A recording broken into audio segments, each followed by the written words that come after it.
Support comes from Seattle Restored, revitalizing Seattle neighborhoods with creativity and commerce. Over 95 vacant storefronts have been transformed into vibrant pop-up shops, window art installations, and artist residences.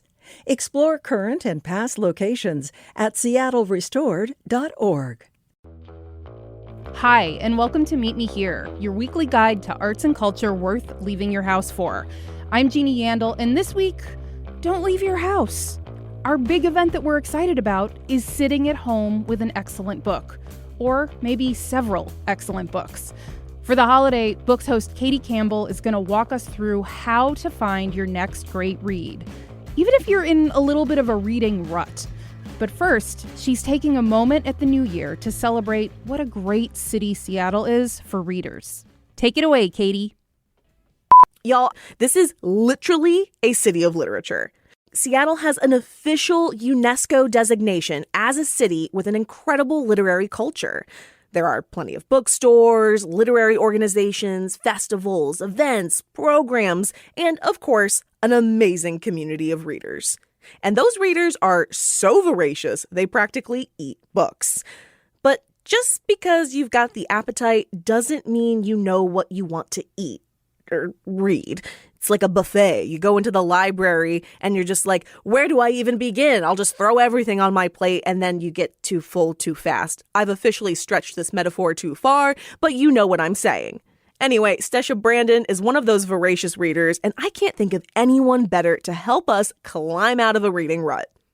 Stesha is the Literature and Humanities Program Manager at the Seattle Public Library. She serves on the board of Seattle City of Literature, and she has recommendations to get us back into the groove of reading. Stesha, thank you so much for joining me today. Thank you so much. So, Stesha, we've been asking our book besties to get a little vulnerable on this show, kind of start off with a hard question. And so I'm going to ask you, Stesha, to share your hot literary take with us. Okay, my hot take, there are no guilty pleasures. Ooh. Yeah. Okay. If we forget that we're reading for ourselves, we sometimes feel a little bit embarrassed by some of the things we read.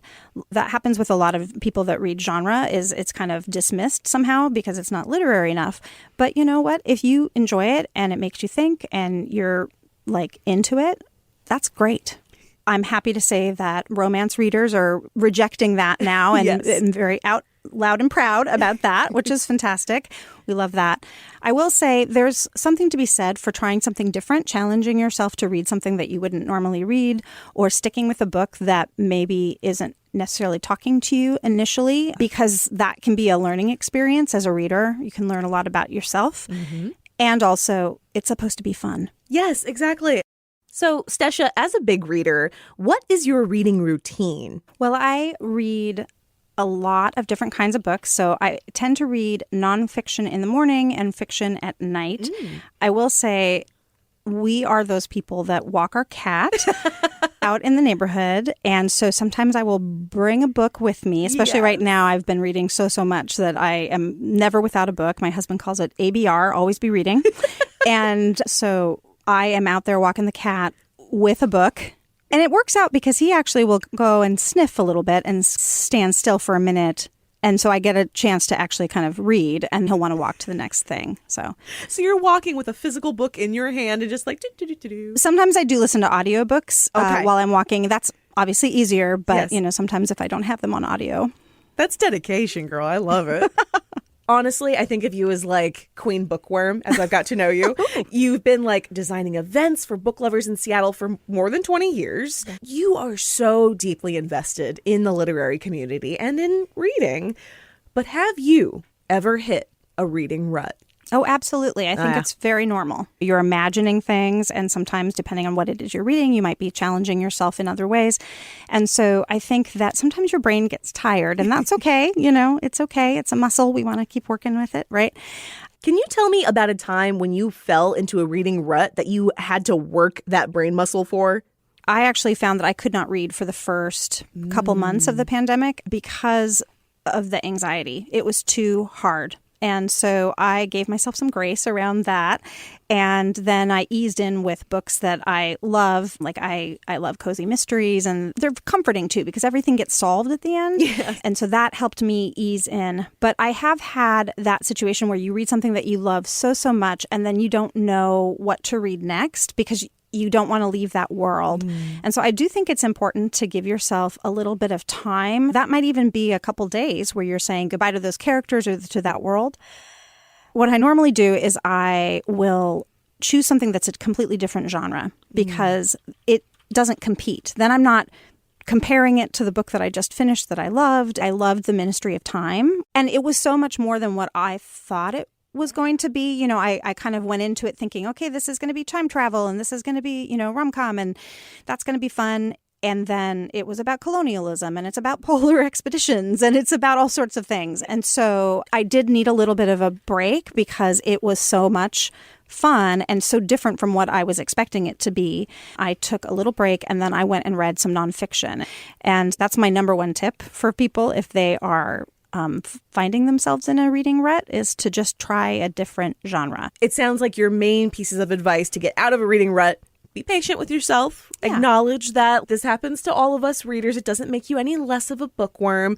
And then maybe take a big left turn and go in a totally different direction. Yeah. And I think that it's good to remember who you're reading for. You're not reading for anybody but yourself. You're not reading to impress that guy on the light rail. Exactly.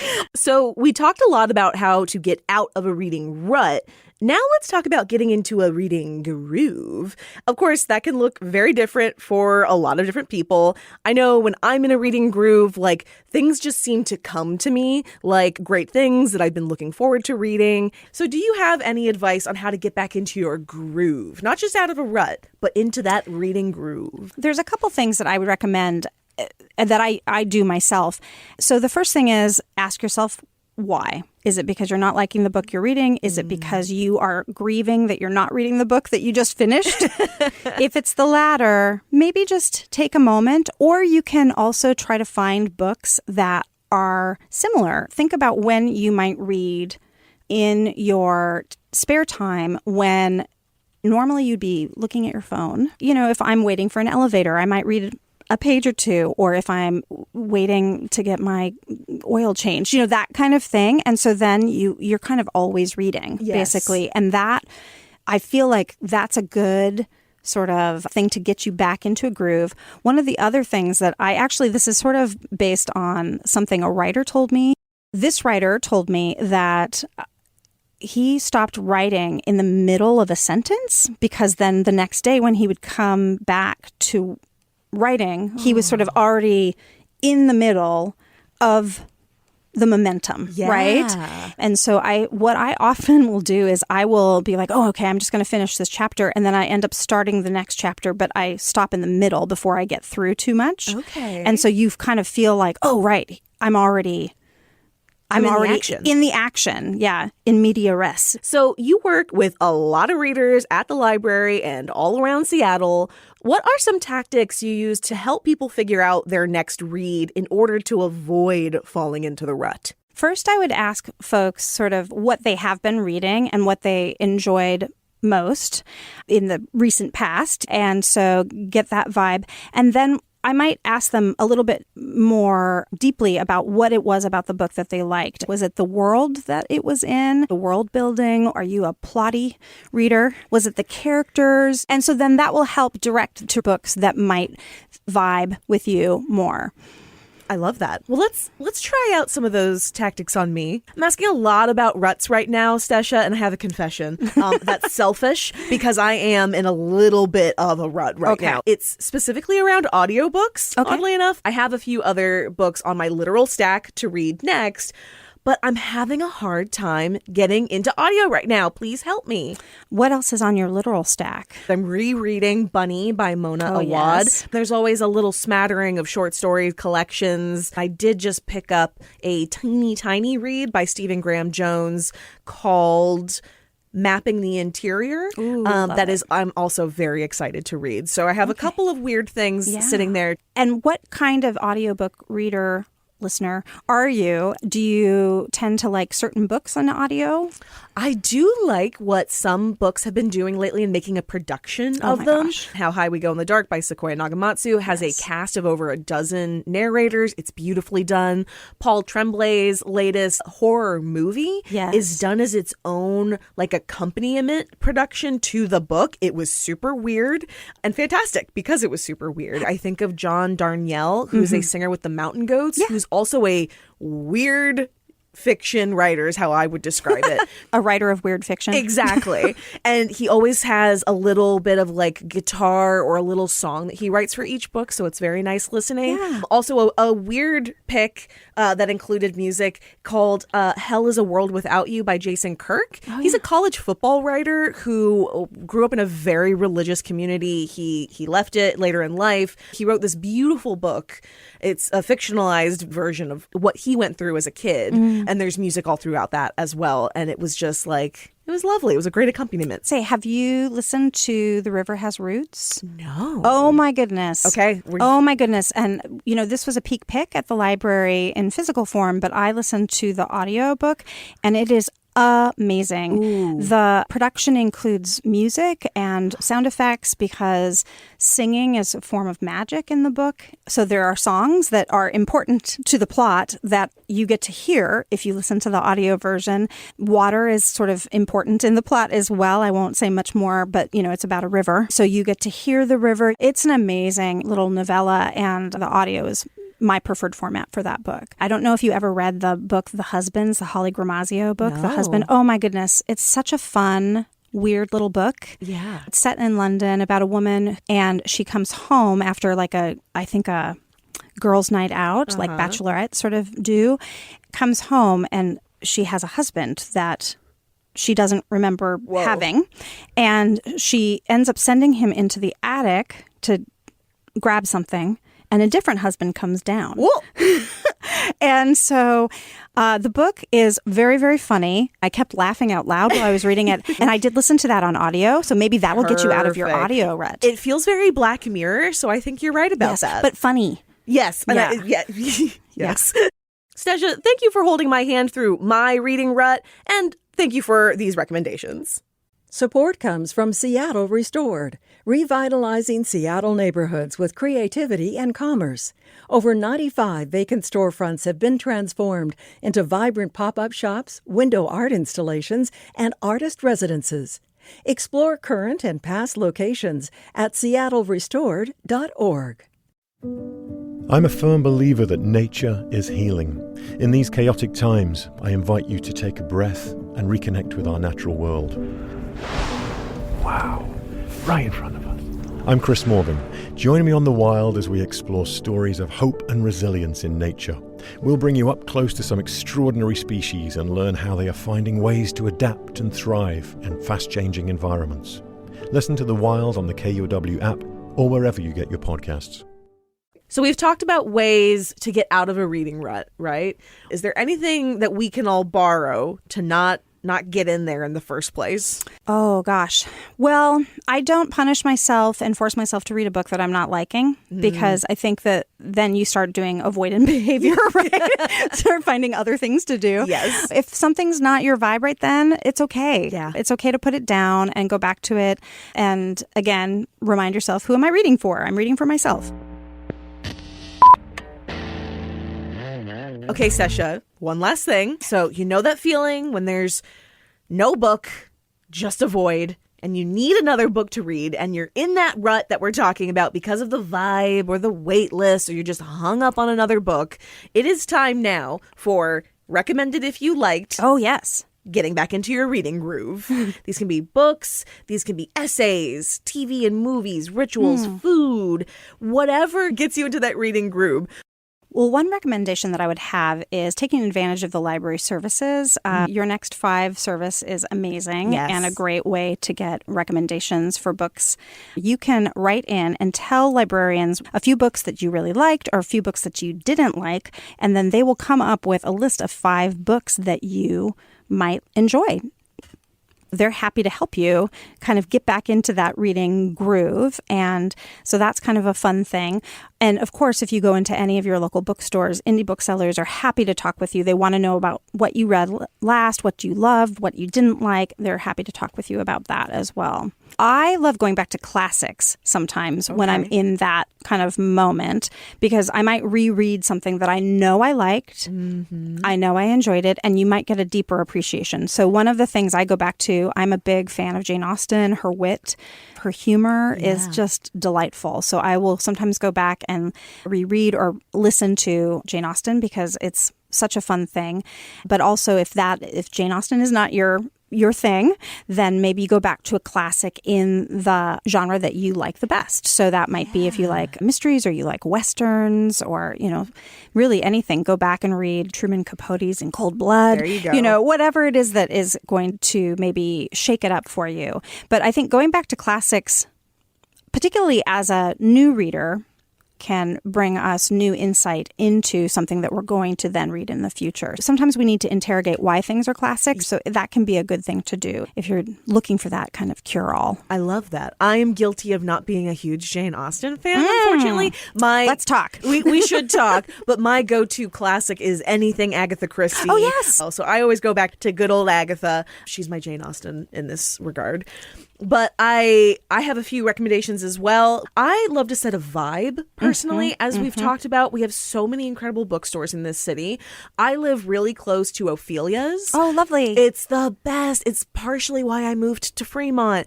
It is kind of a smaller store, and it's got this beautiful spiral staircase to a lower level. So it was just a secondhand bookstore. Now they have some new books as well. And the smell of both the old and the new books is beautiful. The owners are just absolutely delightful. I always talk to them. They're book club fans.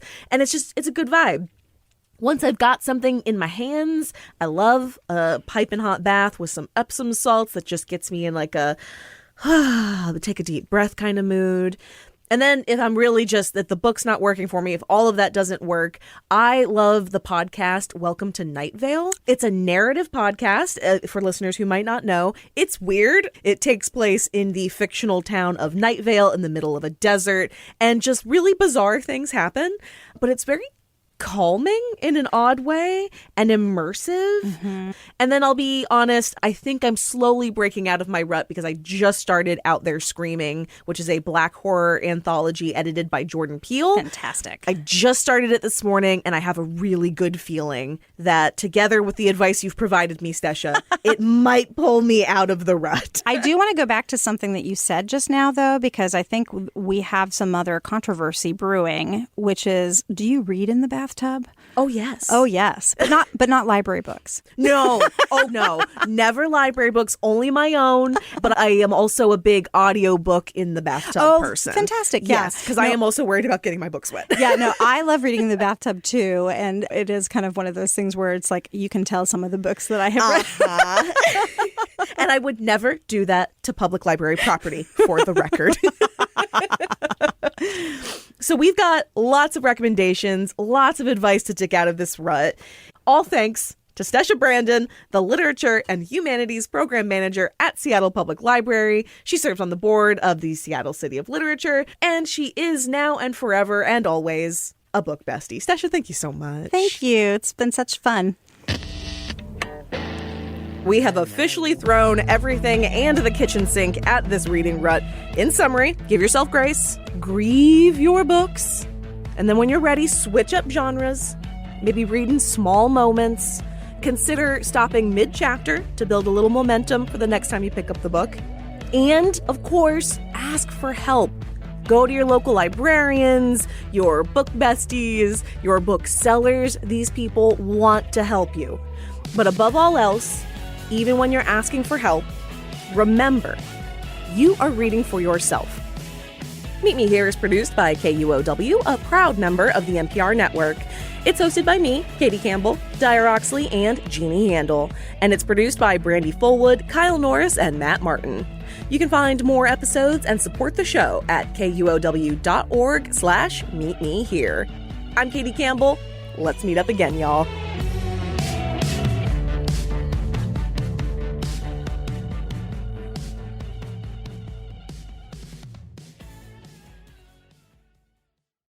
Seattle is a boom town. From manufacturing to tech, some of the world's biggest companies have brought jobs and wealth to the region. But that comes with real growing pains.